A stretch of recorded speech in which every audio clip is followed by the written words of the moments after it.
बिटिया की शादी मतलब माँ बाप के लिए 4 धाम की यात्रा। अरे हाँ जी, बिल्कुल सही सुना आपने। लड़की के माँ बाप को इससे बड़ा सुकून कोई नहीं कि उनकी बेटी अच्छे से अपने ससुराल में रहे। आजकल ममता जी और सुरेश जी भी इसी सुकून के साथ रह रहे थे कि उन्होंने भी अपनी 4 धाम की यात्रा पूर्ण कर ली है। अभी कुछ दिन पहले ही अपनी बिटिया साक्षी की शादी करके फ्री हुए हैं। एक दिन ममता जी सुबह के समय अपने घर के कामकाज में व्यस्त थी, तभी उनके दरवाजे पर दस्तक होती है। अरे इतनी सुबह कौन हो सकता है? ममता जी जैसे ही गेट खोलती है, देखती है दरवाजे पर सामने बिटिया साक्षी को, वो भी बड़े से सूटकेस के साथ। अरे मेरी बिटिया रानी, इतनी सुबह सुबह, और दामाद जी कहाँ रह गए? साक्षी बिना कुछ कहे अपने कमरे में जाकर कमरा बंद कर लेती है। कुछ देर बाद, अरे ममता जी, अभी दरवाजे की घंटी बजी थी, दरवाजे पर कौन था? किसी के आने की आहट तो हुई थी। ममता जी शांत रहती हैं। सुरेश इशारे से पूछता है तो ममता भी इशारे से जवाब देती है कि साक्षी कमरे के अंदर है। ममता और सुरेश आंखों ही आंखों में मायूस हो जाते हैं कि ऐसी क्या बात हो गई कि उनकी बेटी को इस तरह आना पड़ा। लेकिन उन दोनों के आंखों की मायूसी और साक्षी का इस तरह घर आना साक्षी की भाभी मीनल अच्छी तरह समझ जाती है। ममता, मुझे लगता है ये समय अब समझदारी से काम लेने का है। हाँ जी, मुझे भी साक्षी के ससुराल में कुछ ठीक नहीं लग रहा। मम्मी जी, पापा जी, आप दोनों टेंशन ना लो, सब ठीक हो जाएगा। नाश्ता करके सुरेश दुकान के लिए निकल जाता है। थोड़ी देर बाद साक्षी के कमरे में कुछ आवाज आती है। मीनल दरवाजे पर कान लगाकर सुनती है। हाँ तो नहीं करूंगी मैं काम, ये भी कोई लाइफस्टाइल है भला? मैंने पूरा दिन घर का काम करने के लिए आपसे शादी नहीं की थी। साक्षी ये करो, साक्षी वो करो, चाय बनाओ, पकोड़े बनाओ, राजमे बनाओ, छोले बनाओ। अरे मैं साक्षी सिंह हूँ, कोई रणवीर बरार नहीं हूँ। जो ऑर्डर दिया वो हाजिर हो। और व्लॉगिंग चैनल, उससे भी परेशानी है आपकी माता जी को। जब पसंद करने आए थे आप लोग, तब तो बड़े ही शेख चिल्ली के हसीन सपने दिखाए थे मुझे। तो मेरी बहू नहीं, बेटी है बेटी। तुझ में और नेहा में कोई फर्क नहीं है। तो नेहा तो कभी 6 बजे उठती नहीं, और हाँ, मैं 9 बजे से पहले नहीं उठ सकती। अरे तो जाओ, अपनी मम्मी के पल्लू से जाकर बन जाओ। और अब से ना मुझे फोन मत करना, मैं अब यहीं रहूंगी अपने मम्मी पापा के पास। ये सब सुनकर मीनल कुछ सोचने लगती है। अच्छा, तो ये माजरा है। ननद रानी आपको कितना समझाया था शादी के पहले, लेकिन नहीं, आपको तो अपनी सपनों की दुनिया में से बाहर ही नहीं आना था। अब तो कुछ करना ही पड़ेगा, नहीं तो पानी सर से ऊपर चला जाएगा। थोड़ी ही देर में, साक्षी फटाफट से नाश्ते की टेबल पर आ जाओ बेटा। थोड़ी देर में साक्षी बाहर आती है और नाश्ते के टेबल पर बैठती ही, मम्मी ये क्या है, इतना बोरिंग सा नाश्ता? अरे ये मेरे से नहीं खाया जाएगा। आपका ये उपमा पोहा दलिया प्रेम कब खत्म होगा? भाभी आप ही कुछ अच्छा बना देते, आपसे ना बिल्कुल भी काम नहीं होता है, मैं नहीं खा सकती ये। साक्षी ये बोलती है और प्लेट खिसकाकर चली जाती है। हमेशा की तरह साक्षी सोचती है कि माँ मेरे पीछे पीछे आएगी, लेकिन इस बार साक्षी का पासा उसी पर भारी पड़ गया। इस बार तो ना माँ मनाने आई और ना ही भाभी। साक्षी गुस्से में सो गई और जब जागी तो देखा घड़ी में बज रहे थे 5। अब साक्षी के पेट में चूहे कूदने लगे। हे भगवान, इस घर में मेरी कोई वैल्यू ही नहीं है, किसी को कोई मतलब ही नहीं है इस घर की बेटी ने कुछ खाया नहीं खाया। भाभी भाभी, लेकिन कोई सुने तब ना जब घर में कोई हो। साक्षी मन मारकर किचन में जाती है और देखती है कि थोड़े से चावल पड़े हैं। अरे ये क्या, मतलब मेरे लिए किसी ने खाना ही नहीं बनाया। तभी पीछे से ममता की आवाज़ सुनाई देती है। अरे भला, जब तुझे मेरे हाथ का खाना पसंद ही नहीं तो क्यों बनाऊंगी मैं अपनी बेटिया रानी के लिए खाना? बल्कि मैं तो अब तेरे हाथ का खाना खाने के लिए बेताब हूँ मेरी लाडो। ज़रा आज तू ही कुछ बनाकर खिला दे अपने इन नाजुक हाथों से।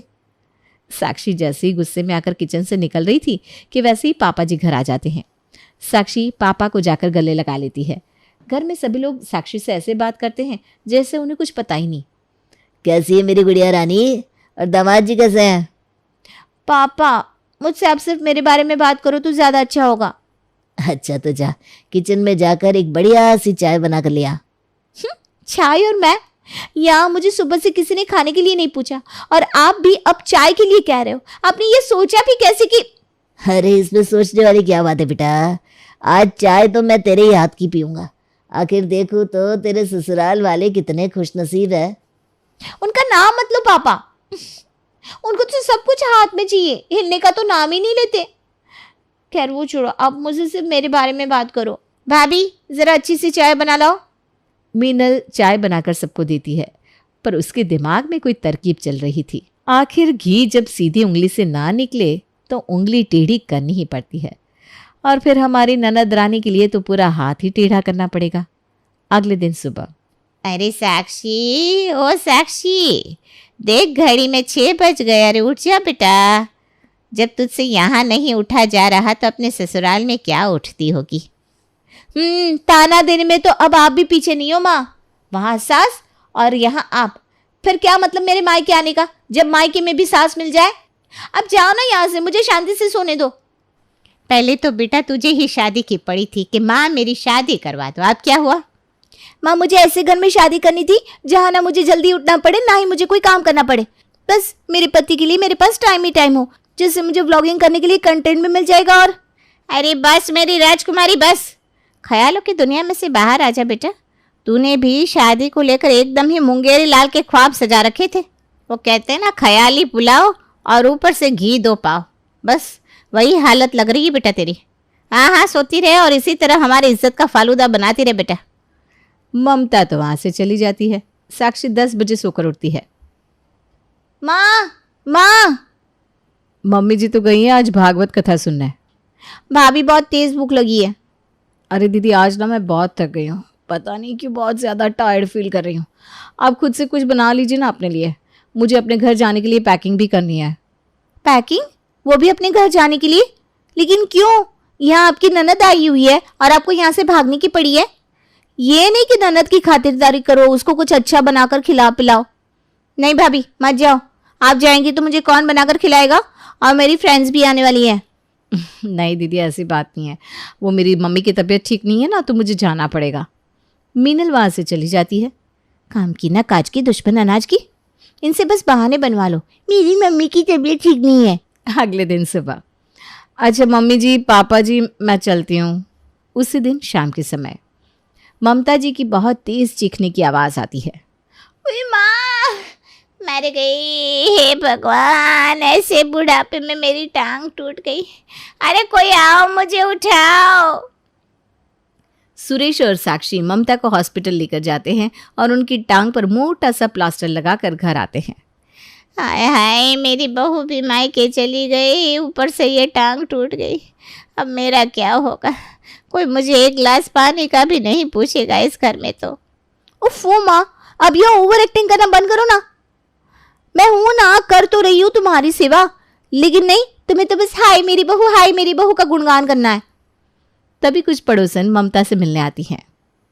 ममता, कैसे तोड़ ली टांग तूने, इस बुढ़ापे के शरीर का पूरा नाश कर लिया तूने। नहीं तो क्या, अब न जाने कितने दिन लगेंगे। अच्छे से ध्यान रखना, और जब तक डॉक्टर ना कहे बिस्तर से हिलना मत। कम से कम 2 महीने तो लगेंगे ही। अब तेरे बिना ना हमारा मन भागवत में लगेगा ही नहीं। कल नच तो लिए, लेकिन वैसा मज़ा नहीं आया। तभी साक्षी सबके लिए पानी लेकर आती है। अरे साक्षी बिटिया अभी यहीं है? और कैसी है बिटिया रानी?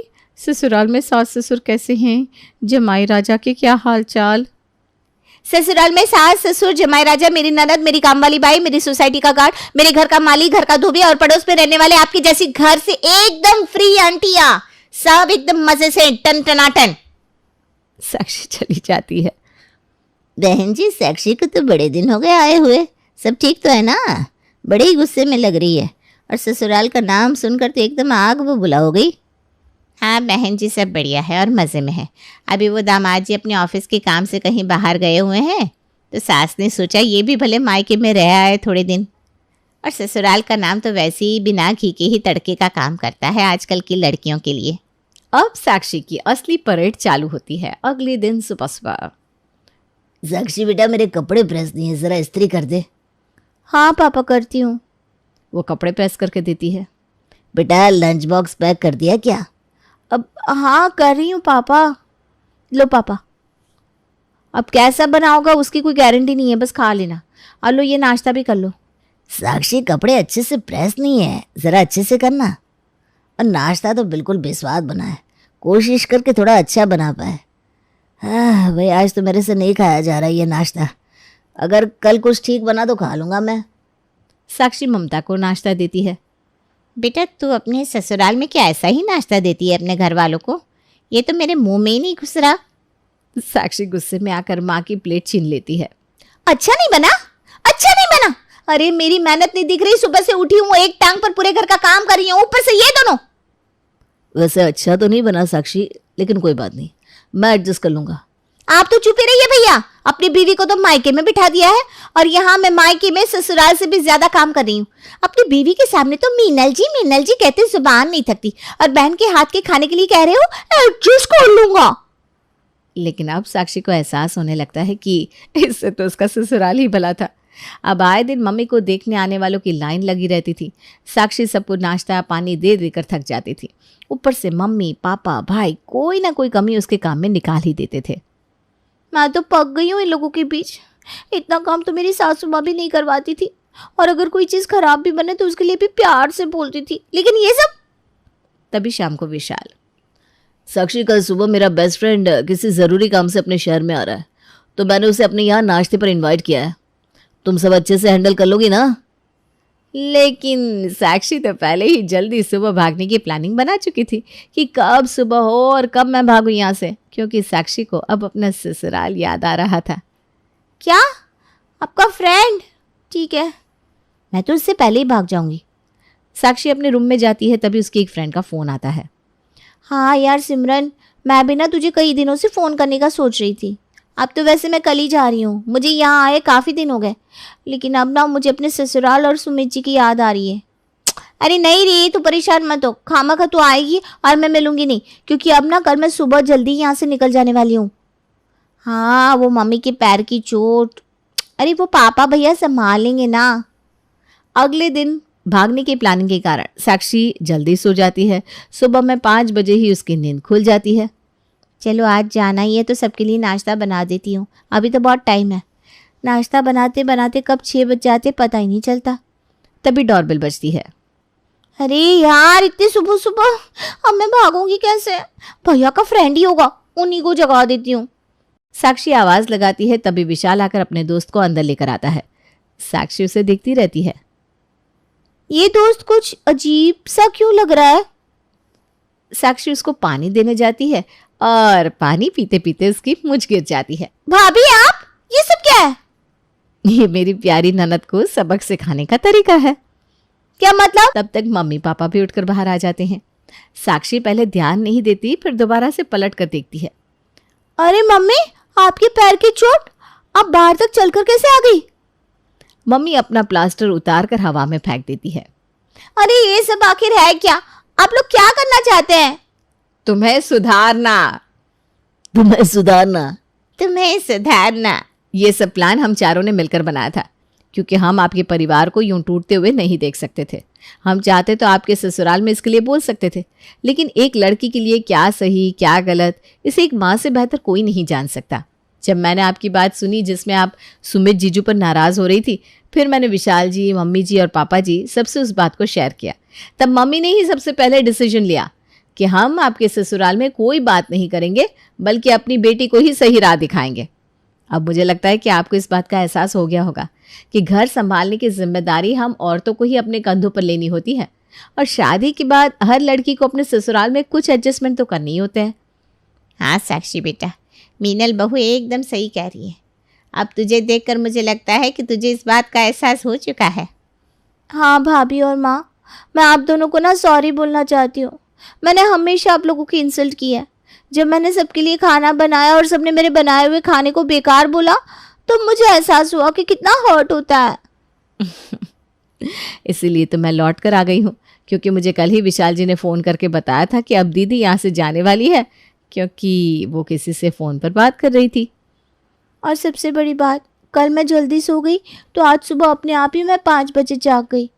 तो अपने टाइम टेबल को भी मुझे खुद ही ठीक करना होगा, फिर सुबह उठना भी कोई बड़ी बात नहीं रह जाएगी मेरे लिए। अब समय है आपको परफेक्ट बनाने के साथ साथ आपकी शौक को पूरा करने का। क्या मतलब भाभी? मतलब यही दीदी कि आज से हम लोग डेली व्लॉगिंग शुरू करेंगे, जिसमें आप अपना डेली रूटीन शेयर करेंगी। आज आपने क्या बनाया, क्या खाया, जिससे आप एक तरफ कुकिंग के साथ घर संभालने में भी परफेक्ट हो जाएंगी, दूसरी तरफ आपका चैनल भी ग्रो करेगा। लेकिन ये सब देखेगा कौन भाभी? ऐसा नहीं है, अगर आप रियलिस्टिक वर्ल्ड में रहेंगी ना, तो ये खुद आप और आपके साथ रहने वाले दोनों के लिए अच्छा होगा। साक्षी बहुत ही टेस्टी खाना बनाना सीख जाती है और कुछ ही दिनों में ससुराल वापस लौट जाती है। फिर कुछ दिन बाद ममता साक्षी की सास को फ़ोन लगाती है। कैसी है बहन जी? अरे मैं तो बढ़िया हूँ बहन जी, लेकिन इस बार साक्षी बिटिया को कौन सी गुट्टी पिलाकर भेजा है, बिल्कुल ही बदल गई है। लग ही नहीं रहा कि ये पहले वाली साक्षी बहू है। बहन जी ऐसी कोई बात नहीं है, बस कुछ नहीं, थोड़ी सी स्वावलंबन की गुट्टी पिलाई थी। क्या? कुछ नहीं बहन जी, आप खुश है ना, बस एक बेटी की माँ को और क्या ही चाहिए। अब साक्षी अपने ससुराल में अच्छे से रहती है और सबको खुश रखते हुए एक बड़ी इन्फ्लुएंसर बन जाती है।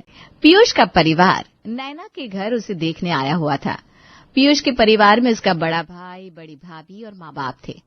यूं तो ये देखा देखी का मामला था, पर देखने में ऐसा नहीं लग रहा था, और कारण था पीयूष की भाभी। एक काम करो, शरीर की सारी शक्ति अभी ही निकाल दो तुम नैना। क्या हुआ भाभी, कोई गलती हो गई है क्या मुझसे?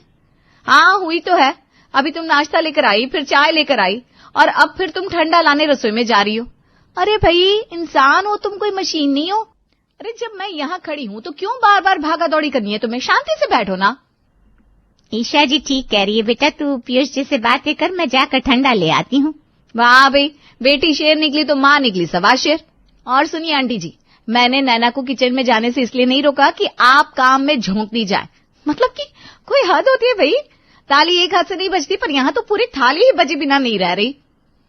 क्या बेटा जी, मैं समझी नहीं। क्या मैं आपकी बेटी नहीं हूँ आंटी जी? अरे बिल्कुल हो ना बेटा।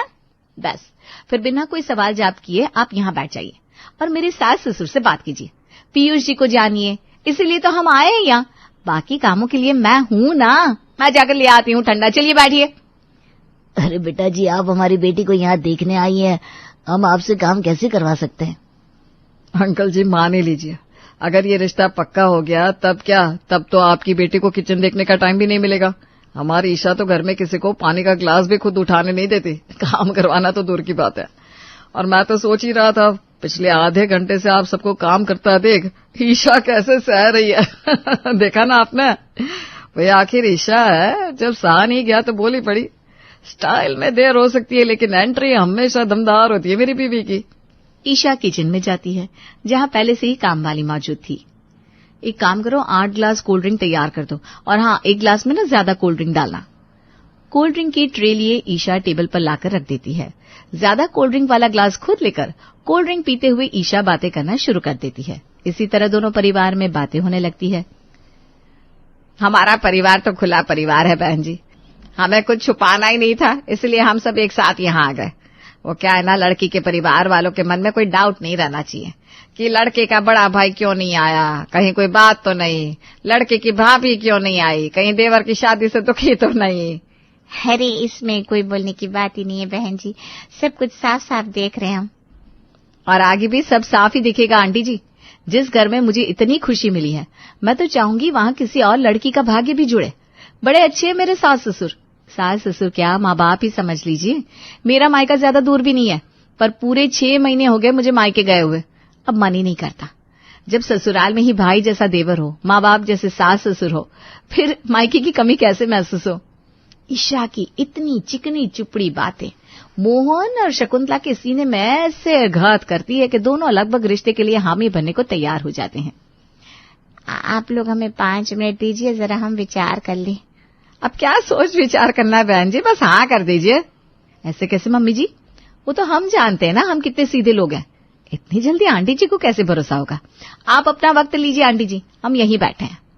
रसोई में जाकर नैना के पेरेंट्स उससे इस बारे में बात करते हैं। मेरी ताई को तो तू जानती है बेटा, कैसे मुझे एडी के नीचे रखती थी। ये जिठानियां ना किसी की सगी नहीं होती, पर खुशी की बात ये है कि उनका रंग पहले ही दिन दिख जाता है। जब ये मुझे देखने आए थे ना, तो बार बार इनकी भाभी रिश्ते को काटने की बात कर रही थी, और यहाँ देख ईशा बेटा कैसे रिश्ता जोड़ने की बात कर रही है। इसी में फर्क समझ में आ जाता है। अरे जो होने वाली बहू के घर जाकर 4 काम कर रही हो, वो अपने घर में कितना काम करती होगी सोच। और अभी तो रिश्ता हुआ भी नहीं, अभी से ये नेचर है तो सोच एक बार रिश्ता हो जाएगा तो तुझे तो रसोई की टेंशन लेने की जरूरत ही नहीं पड़ेगी। और जिस घर में गई हुई पहली लड़की इतनी खुश हो, उसे देखकर ही अंदाजा लगाया जा सकता है कि परिवार कैसा होगा।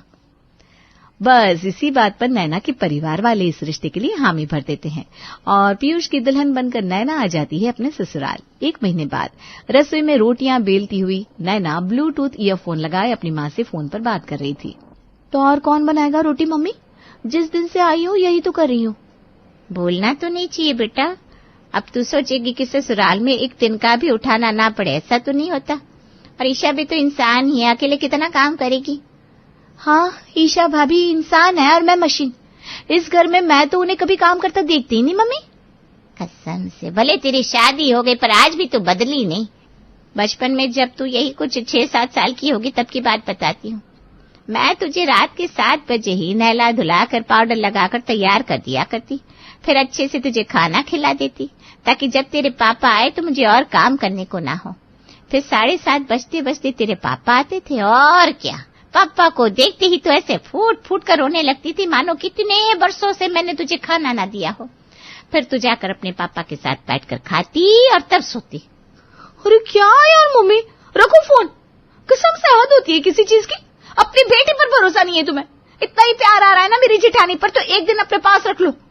ये कहकर चिढ़कर नैना फोन रख देती है। 9:30 तो यहीं बजने वाले हैं, अभी तक भाभी के दर्शन नहीं हुए मुझे। लगता है आज होंगे भी नहीं, या सीधा डाइनिंग टेबल पर ही होंगे। खाना तो अच्छे से खाना जानती है मेरी प्यारी भाभी। नाश्ता करने के बाद जैसे ही नैना कंघी करने के लिए अपने कमरे में जाती है, ईशा रसोई में चली जाती है। कसम से बच्चे तो बच्चे ही होते हैं। आ गया थोड़ा बहुत रोटी बनाना, पर किचन की मैनेजमेंट नहीं आई। कोई नहीं, मैं हूं ना। सबसे पहले ईशा रसोई की खिड़कियां खोलती है और स्लैब साफ करना शुरू करती है। गुनगुनाती हुई ईशा साफ रसोई को जरा और साफ कर रही थी कि तभी सामने वाली खिड़की से प्रिया उसे देखकर मुस्कुराने लगती है। कितनी लकी है नैना जो उसे आप जैसी जेठानी मिली है, जब देखो रसोई में लगी रहती है। क्या करे, अभी महीने भर पहले ही तो आई है वो। देखो अभी तो बस रोटी बनाना सीखा है उसने, लेकिन मुझे अच्छा लगता है उसे थोड़ा थोड़ा किचन में छोड़ देना। 2 रोटियां बना लेती है जैसे तैसे, पर उस वक्त उसके चेहरे पर जो छोटी सी मुस्कान होती है ना, बस वही मेरे लिए काफी है। मैं फिर चुपचाप पीछे से आकर सब कुछ ठीक कर देती हूँ ताकि सब परफेक्ट लगे। उसे कुछ पता भी नहीं चलता, पर उसके अंदर जो थोड़ा सा आत्मविश्वास आता है ना, वही तो मैं चाहती हूँ। किसी को ऊपर उठाना है तो थोड़ा पीछे हटना ही पड़ता है। सबके बस की बात नहीं होती ये। क्या सही किस्मत है नैना की। जी तो करता है भाभी बस आप ही के घर आ जाऊं, कम से कम चैन की सांस तो मिलेगी। मेरे घर में तो नाश्ते का इतना हल्ला रहता है कि बालों में कंघी करने की फुर्सत तक नहीं मिलती। सुबह से जुटी रहती हूँ, 10 बजे तक सबका नाश्ता तैयार कर देती हूँ और खुद मुझे नसीब होता है नाश्ता सीधे 12 बजे। अब क्या करे, मेरे नसीब में आप जैसी जेठानी नहीं लिखी जो सब कुछ संभाल ले। यहाँ तो उल्टा सब मेरे भरोसे बैठे रहते हैं।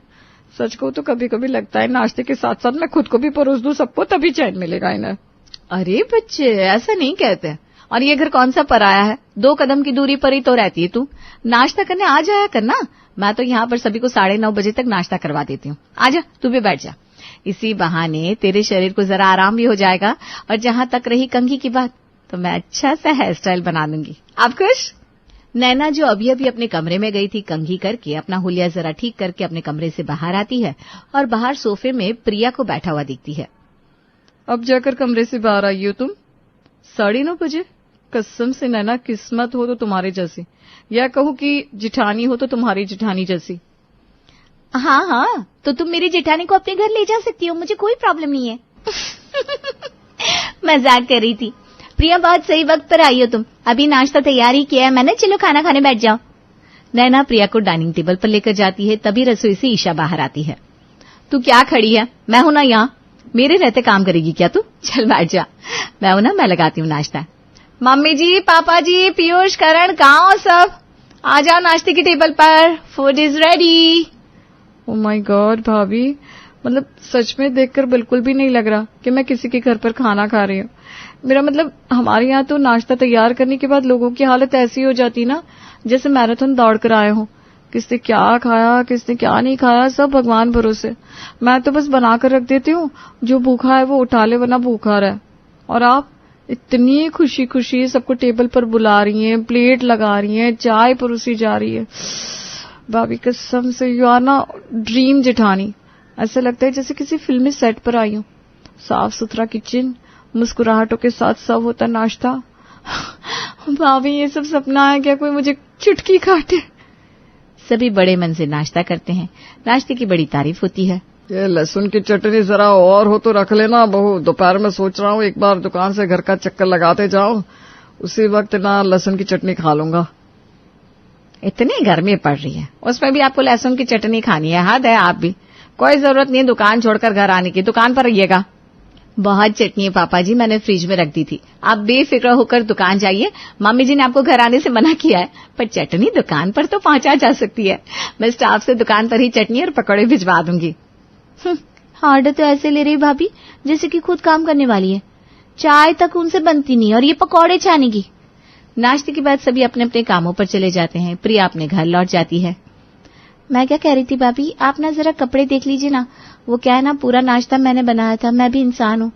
ये सुनते ही अपनी आंखों में आंसू भरी ईशा नैना को देखकर कहती है, तो जब इस घर में आई थी ना तो मुझे लगा ही नहीं था कि मेरी देवरानी आ रही है। मुझे तो लगा मैं अपनी बहू को ला रही हूँ। पीयूष को अपने बच्चे की तरह पाला है ना मैंने। खैर कोई बात नहीं बेटा, मैं अभी कपड़े चला देती हूँ। वैसे भी मुझे ना ये काम याद था, पर वो क्या है ना आज तूने अपना नया सूट धोने निकाला है तो मैंने सोचा कपड़े धोबी को ही दे दो, पर कोई बात नहीं। भाभी आप रोइए मत प्लीज, आप धोबी को ही बुला लीजिए, कोई बात नहीं। नैना फिर से अपनी जेठानी को कुछ नहीं कह पाती क्योंकि ईशा कभी उल्टा जवाब देती नहीं थी। वो तो इतने प्यार से कहती थी कि कटने वाला खुद अपनी गर्दन सामने रख दे। 1 बजने को आ गए, अब फिर से वही सर्कल, रसोई में जाओ खाना बनाओ, रसोई में जाओ खाना बनाओ। और भाभी को बोलने जाऊंगी तो घुमा फिरा कर कुछ ऐसा कह देंगी कि आखिर में मुझे अकेले ही काम करना पड़ेगा। क्या करूं समझ में नहीं आ रहा। इसके पहले कि नैना कुछ सोचती, ईशा उसके कमरे में आ जाती है। मम्मी से बात हुई मेरी, कह रही थी तो बिरयानी बहुत अच्छा बनाती है। आपकी मम्मी को कैसे पता कि मैं बिरयानी अच्छा बनाती हूँ? मम्मी मतलब तुम्हारी मम्मी, देवरानी जेठानी है, तुम भूल क्यों जाती हो? मेरी माँ तुम्हारी माँ, तुम्हारी माँ मेरी माँ। सो मम्मी बता रही थी कि तुम बहुत अच्छी बिरयानी बनाती हो, बस मसाले की 19-20 रह जाती है। तो मैंने सोचा क्यों ना आज तुमसे बिरयानी बनवाई जाए। चलो तुम बिरयानी बनाओ, मैं ध्यान रखूंगी मसालों का। इस तरह फिर से नैना की चपत लग जाती है और उसे भरी दोपहरी में एसी के कमरे को छोड़कर रसोई में काम करने जाना पड़ता है। पर ऐसा भी नहीं था कि उसने नैना को अकेले रसोई में छोड़ दिया था। उसे तो वाहवाही लुटने की आदत थी। एक चेयर लेकर ईशा नैना के साथ रसोई में ही बैठ जाती है और फोन पर अपनी बुआ सास से बातें करने लगती है। अब देवरानी को काम तो मुझे ही सिखाना होगा ना बुआ जी, बस उसी काम में लगी हूँ। भगवान तुझ जैसी जेठानी सभी को दे बेटा। एक काम कीजिए ना बुआ जी, भाभी को कुछ दिनों के लिए अपने पास ही रखकर देख लीजिए। अब अकेले इस अमृत का रस मैं चखती रहूंगी तो ये तो गलत होगा ना। वैसे भी इतना सब कुछ सिखा दिया है मेरी जेठानी ने मुझे कि अब मुझे जीवन में कभी दिक्कत नहीं होगी। मैं भाभी का सामान पैक कर देती हूँ, अब 1 हफ्ते के लिए भाभी आपके घर रहेंगी। नैना इस बार ईशा के प्यार को अब खुद तक ना सीमित रख लोगों को बांटने की ठान लेती है और सबसे पहले इस फांसे में फंसती है बुआ जी। अब तो आ गई बेटा, अब तो मुझे किसी चीज की टेंशन नहीं। जा 1 कप चाय बना दे, फिर घर की सफाई कर लेना। घर पर तो नौकर होंगे ना बुआ जी? काम वाली तो पहले थी बहू, पर फिर मेरी बहू आ गई तो काम वाली की छुट्टी कर दी। फिलहाल तो बहू भी मायके गई हुई है, तब जो करना है तुझे ही करना है, पूरी खुली छूट है तुझे। बिल्कुल बिल्कुल बुआ जी, पर वो क्या है ना, मुझे ना अपने रसोई में काम करने की आदत है, इसलिए मुझसे चाय नहीं बनेगी। उफ़ो, मैं भी क्या बकवास कर रही हूँ। आप जैसी धुरंधर के सामने मैं होती कौन हूँ चाय बनाने वाली। चलिए आज आप बना दीजिए चाय, 1 कप मेरे लिए और 1 कप खुद के लिए। अपनी आदत से मजबूर ईशा चिकनी चुपड़ी बातें कहकर अपनी बुआ सास को ही रसोई में भेज देती है। यहाँ तक कि नाश्ता भी उसी से बनवाती है। बहू दोपहर का क्या सोचा है? दाल चावल और 1 आलू की सब्जी बना ले, और कुछ बनाने की जरूरत नहीं है, हम गिनकर 2 ही लोग हैं घर पर। मैंने सुना है यहाँ पास का मारवाड़ी बासा बड़ा फेमस हुआ है बुआ जी। जितनी कंजू साहब की बहू है ना, वो आपको बाहर का खाना खाने देती नहीं होगी। आज तो वो है नहीं, इसी बहाने चलिए हम दोनों बाहर खाकर आ जाते हैं। ईशा कभी अपनी बुआ सास से काम करवाती, कभी बाहर से खाना मंगवाती। इसी तरह 2 दिन निकल जाते हैं। अब बुआ जी ने भी तो दुनिया देखी थी। तीसरे दिन वो ईशा का बैग उसे पकड़ाते हुए कहती है, फोन पर दिखने वाली दुनिया और सामने दिखने वाली दुनिया में कितना फर्क होता है देख लिया मैंने। भगवान तुझ जैसी दिखावे वाली जिठानी किसी को ना दे। बैग उठाकर ईशा अपने ससुराल आ जाती है। वो क्या है ना मम्मी जी, मुझे ना टेंशन हो रही थी, नैना क्या कर रही होगी, यहाँ सब कैसे मैनेज हो रहा होगा, इसलिए ना मैं भागी आई। मेरी टेंशन लेने की कोई जरूरत नहीं है जेठानी जी। आपने इतना परफेक्ट कर दिया है मुझे कि अब मैं अकेले ही सब कुछ कर लेती हूँ। पूछिए मम्मी जी से। हाँ, नैना बिल्कुल ठीक कह रही ईशा। वैसे प्रिया बेटी की बड़ी इच्छा थी तुझ जैसी जेठानी पाने की, तो मैंने उसे कह दिया है कि अब कुछ दिनों के लिए तू उसके घर रहेगी। ये कहकर पार्वती नैना को आंख मार देती है और ईशा को जाना पड़ता है प्रिया के घर। इसी तरह पहले अच्छी बहू बनने की कहानी सभी को सुना कर ईशा मुझसे सारे काम करवाती थी, पर तेरे परिवार वाले इस रिश्ते के लिए इसकी बोली के कारण ही तो राजी हुए थे, तो मैं बीच में भी तो नहीं पड़ सकती। पर अब उसे सबक सिखाना बहुत जरूरी हो गया है। ईशा को देखते ही प्रिया की खुशी का ठिकाना नहीं रहता। बिल्कुल सही समय पर आई है भाभी आप। अब मुझे इन कामों से छुट्टी दिलाई। देखिए कितने कपड़े पड़े हैं लपेटने के लिए। हाँ तो अच्छी बात है ना, लपेटो लपेटो। मैं बैठी हूँ ना, देख रही हूँ, जरा सी भी 19-20 हुई तो तुरंत बता दूंगी। सारे कपड़ों की एक साथ फोटो लेकर ईशा स्टेटस में डाल देती है और कैप्शन में लिखती है, काम तो काम होता है, चाहे अपने घर का हो चाहे पड़ोसियों का। भाभी आज आप बिना काम किए हुए बैठी कैसे हैं? नैना को तो आप कोई काम ही नहीं करने देती थी। वही तो प्रिया, देख उसे कितना बिगाड़ दिया मैंने। अब मैं तुझे तो बिगाड़ना नहीं चाहती, तू मेरी पड़ोसन कम मेरी बहन ज्यादा है। तभी प्रिया की सास कमरे से आती है। आइए आइए आंटी जी बैठिए। अब मम्मी जी ने बताया मुझे कि प्रिया से अकेले काम नहीं हो पा रहा है, तो मैं यहाँ आ गई। सोचा बेचारी की हेल्प कर दूंगी, वरना आज के जमाने में किसे पड़ोसियों से मतलब है। मतलब मैं ऐसी नहीं हूँ। देखिए कैसे सारे कपड़े तय कर दिए मैंने। अब तो एक नंबर की झूठी निकली भाभी, ये कपड़े मैंने तय किए हैं, आपने तो सिर्फ स्टेटस लगाया है। प्रिया की आवाज कान में लग रही होगी ना आंटी जी? कोई बात नहीं, अब मैं आ गई हूं ना, सारे तौर तरीके सिखा दूंगी इसे। ईशा के ये कहने की देर थी कि सुबह से दोपहर भी प्रिया नहीं होने देती और ईशा को उसके ससुराल विदा कर देती है। इसके बाद से जब भी कोई नैना के सामने उसकी जेठानी की तारीफ करता, नैना अपनी जेठानी को उसी के घर भेज देती। प्रेम और नैना की शादी को पूरे 1.5 महीने हो चुके थे। यूं तो ये एक अरेंज मैरिज थी, पर नैना को कभी भी ऐसा महसूस ही नहीं हुआ और उसका कारण था उसके ससुराल वाले। अपने कमरे में अपनी सहेलियों के साथ बैठी नैना गप्पे लड़ा रही थी। जरा धीरे बोल ले ज्योति, नैना के मायके में नहीं है, हम उसके ससुराल में हैं। पता चला उसके ससुर जी की नींद टूट गई और वो भड़क कर कमरे में आ गए। अरे नहीं, पापा जी कमरे में थोड़ी ना है, वो तो मम्मी जी है, कमरे में फोन चला रही है। हमें डिस्टर्ब ना हो इसलिए उन्होंने अपना दरवाजा सटा लिया है। और वैसे भी अगर पापा जी भी होते ना तब तो और दिक्कत नहीं थी, वो तो कभी कुछ कहते ही नहीं। मेरी बहन रहने दे, मौका नहीं पड़ा ना अब तक। कितना भी अच्छा आदमी हो, अगर नींद में खलल कोई डाल दे, और वो भी उम्र के इस पड़ाव में, फिर तो दिमाग घूमना ही है। फिर तो तू ही सुन ले बहन, इस मामले में मेरी टाइमिंग इतनी बुरी है कि जब भी मेरे ससुर जी दोपहर की नींद लेने जाते थे, हर बार उसी वक्त मैं उन्हें खाने के लिए बुलाने चली जाती हूँ। हर बार मेरे ससुर जी धमक कर उठते हैं, पर ऐसा कभी नहीं हुआ कि उन्होंने मुझे एक लफ्ज भी कहा हो सकता है बहन। अब तू ही देख ले निशा, कितनी देर से हम यहाँ बैठकर गप्पे लड़ा रहे हैं। अगर नैना की जगह किसी और की सास होती तो 2 घंटे में 200 बार कमरे में आ जाती कि मायके की सहेलियों से ऐसी क्या बातें कर रही है मेरी बहू, कहीं सब मिलकर मेरी बेटी की चुगली तो नहीं कर रही है। हाँ ये बात तो है, नैना किस्मत तो तेरी अच्छी है। 1.5 महीने में नहीं तो भी 5वीं बार आए हम लोग। ये जमघट लगाया हमने घर पर। आज तक तेरी सास ने कभी आकर इंटरफेयर नहीं किया। ओहो कितनी बात नहीं हो तुम सब, मुझे भूख लग रही है यार। ज्योति जरा ड्राई मंचूरियन और ले आना। नैना उठकर रसोई की ओर जाने लगती है कि सामने से उसकी ननद मैथिली ट्रे में नाश्ता लेकर उसकी ओर आती है। फिर तो उठकर आ गई नैना। रिश्ते में भले ही तुम्हारी ननद हो और तुम मेरी भाभी हो, पर मेरी बड़ी भाभी नहीं हो, छोटी भाभी हो। मुझसे 5 साल कम ही दुनिया देखी है तुमने। नई शादी है, एंजॉय करो, दोस्त आए हैं तुम्हारे और तुम बार बार रसोई में आ जा रही हो। पिछले 1.5 महीने से एंजॉय तो कर रही हूँ मैं दीदी, मुझे बिल्कुल भी अच्छा नहीं लगता। ये मेरा सासरा है पियरनी, और ससुराल में तीनों वक्त ननद से काम करवाना, इतना तो मेरी बहन भी मेरे लिए नहीं करती। देखो तो मेरे गले पर तलवार है या फिर सर पर बंदूक? नहीं तो क्यों? मतलब कि मुझ पर कोई जोर जबरदस्ती नहीं कर रहा। ये सब मैं अपनी मर्जी से कर रही हूँ। अब चलो अंदर, नाश्ता लेकर आ रही हूँ। मैथिली भी अपनी भाभी की सहेलियों के बीच बैठ जाती है और सभी हंसी ठिठोली करने में लग जाते हैं। रात को खाने के बाद घर की बहू नैना अपने सास ससुर और पति के साथ खाने की टेबल पर बैठी हुई थी।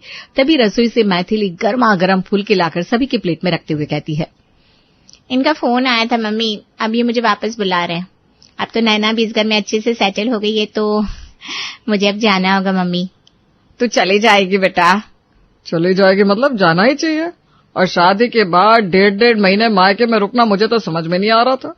वो तो तेरी सास अच्छी है बेटा, वरना शादी के बाद सास ससुर तो बहुओं को 5 दिन भी मायके में छोड़ना नहीं चाहते। ये बिल्कुल सही कहा पापा आपने। इस मामले में मेरे ससुराल वाले मेरे मायके वाले से कम नहीं है।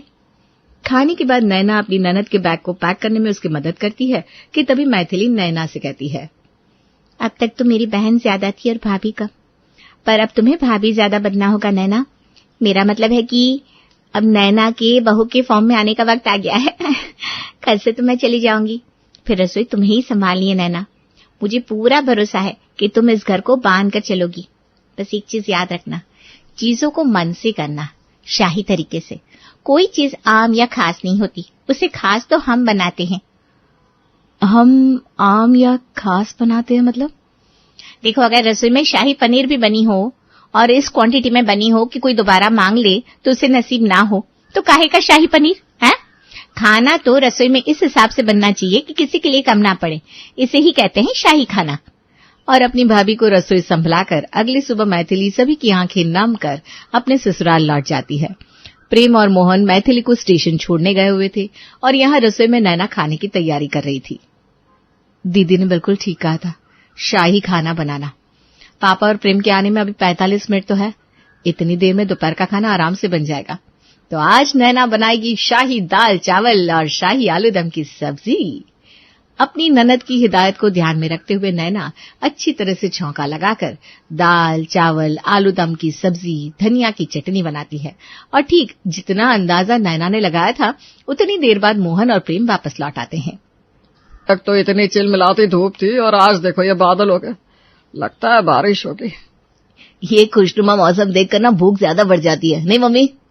तो इस भूख को बरकरार रख बेटा, क्योंकि आज खाना नैना बना रही है। कुछ शाही दम आलू कह रही थी, पता नहीं, मैंने तो कभी खाया नहीं, अब खाऊंगी तो पता चलेगा। नैना टेबल पर लगाती है दोपहर का खाना। तो पेश है आप सबके सामने शाही घी के तड़के वाली दाल चावल शाही आलू दम की सब्जी और चटनी। वैसे साथ में अचार पापड़ और सलाद भी है, पेट भरकर खाइए। शाही पनीर सुना था बहू, शाही दम आलू भी होता है? मुझे नहीं पता था, लगता है कुछ नया बनाया तूने। बिल्कुल बिल्कुल पापा जी, आप खाकर तो देखिए।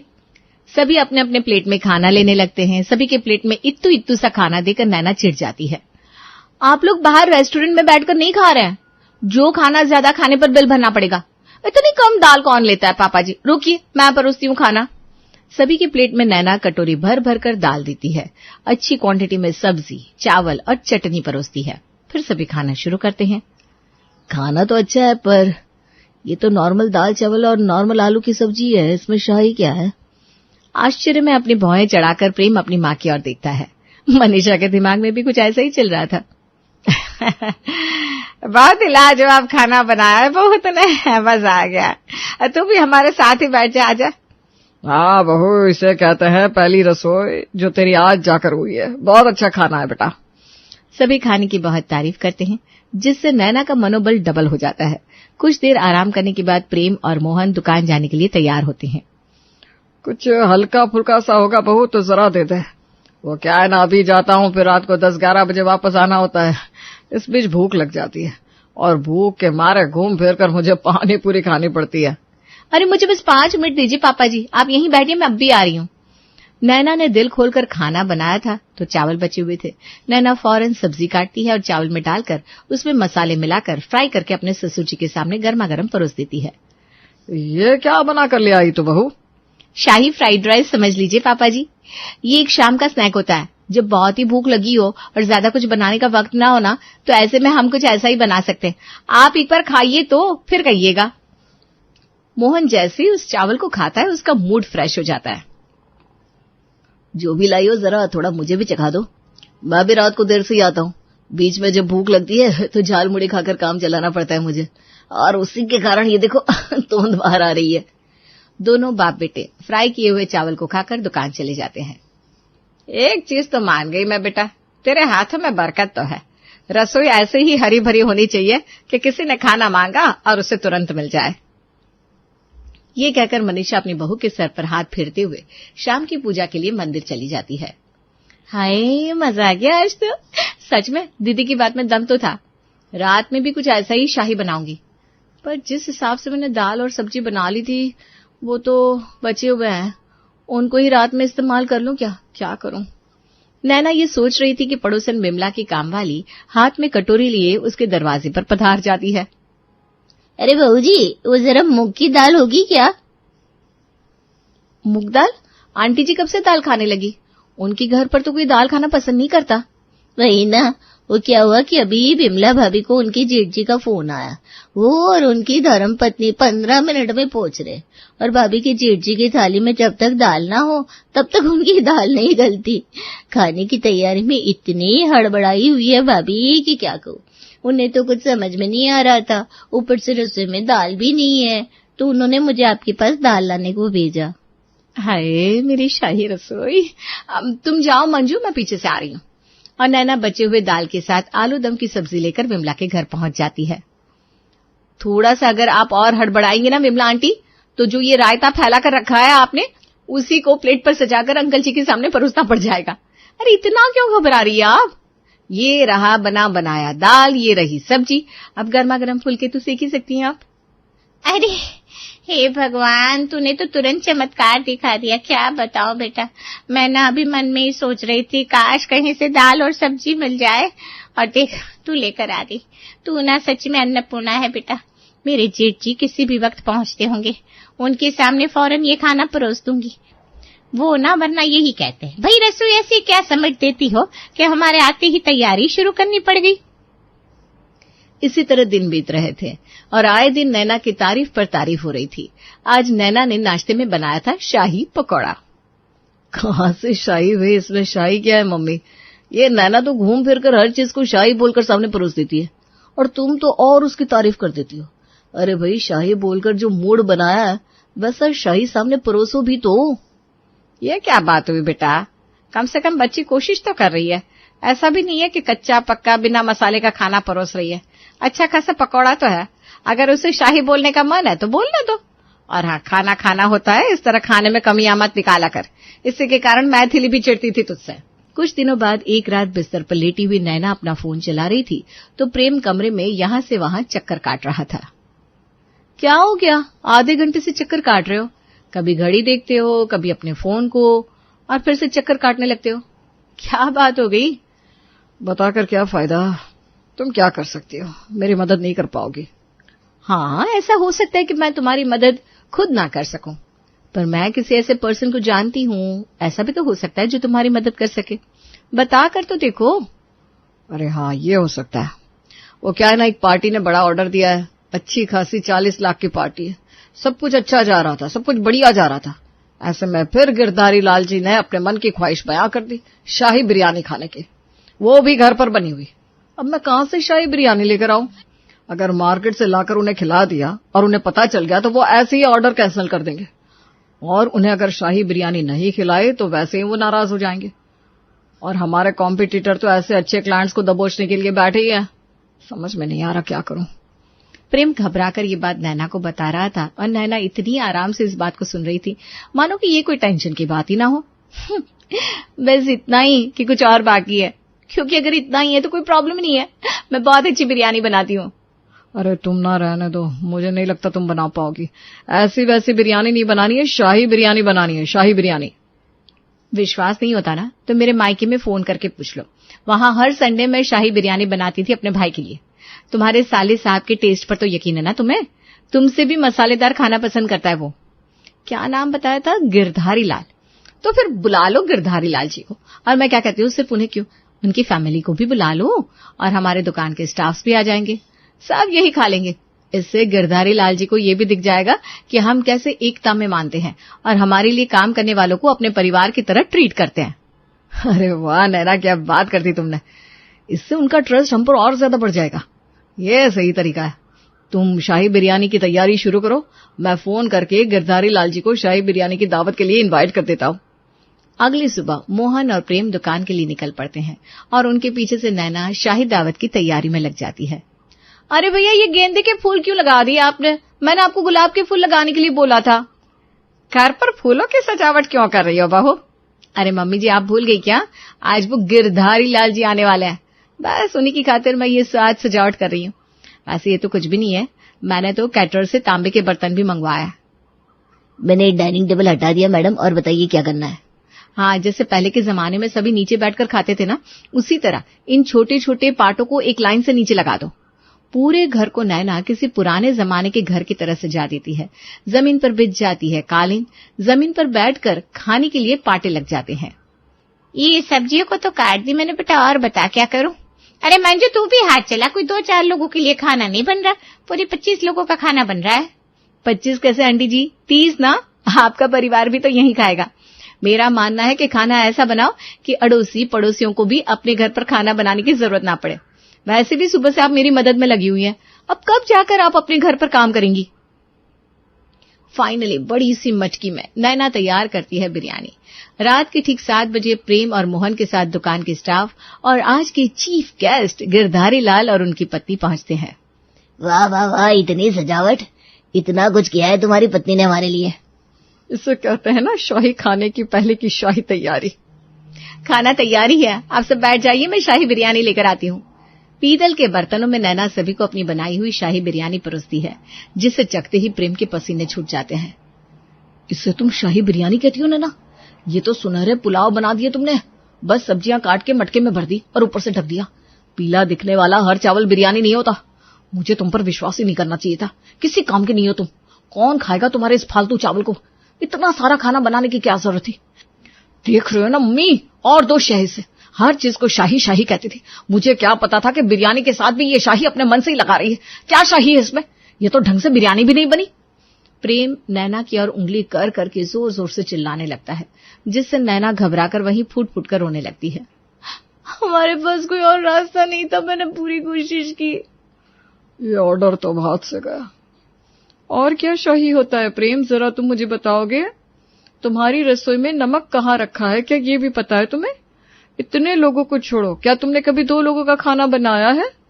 मुझे तो विश्वास नहीं हो रहा कि नैना तुमने इतना कुछ अकेले किया, इतने लोगों का खाना बनाया है। आज के जमाने में लोग जहां अपने पति को खाना डालना नहीं चाहते, तुमने पड़ोसियों को भी इनवाइट किया है, अपनी दुकान के स्टाफ को भी बुलाया है। और रो क्यों रही हो? अच्छी खासी बिरयानी बना ली है तुमने। तुम्हें देखकर ना अब मेरे अंदर भी हिम्मत आई है। जब तुम कोशिश कर सकती हो तो मैं क्यों नहीं? पूछो गिरधारी जी से, शायद ही मैंने अपने घर में कभी खाना बनाया हो। मुझे तो इतना भी नहीं आता, but now I will try. तुम्हारा मन शाही है नैना, यही है असली शाही बिरयानी। नैना की शाही बिरयानी के कारण प्रेम को ये ऑर्डर मिल जाता है और उसे अब अपनी गलती का एहसास भी हो जाता है। इस दिन के बाद वो कभी नैना को डांटता नहीं।